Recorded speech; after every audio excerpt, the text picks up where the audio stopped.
చక్కనమ్మ పైడి బొమ్మ తేనె నవ్వుల జాబిలమ్మ లేని సాకులు చెప్పకమ్మ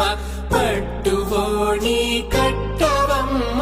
నాన్నయదపై నిన్నటిదాకా అల్లరి ఆటలు ఆడినా చిన్నారి తల్లి లేత భుజములు నేడు చీరలు మోయునా చెల్లో తురిమిన మంచి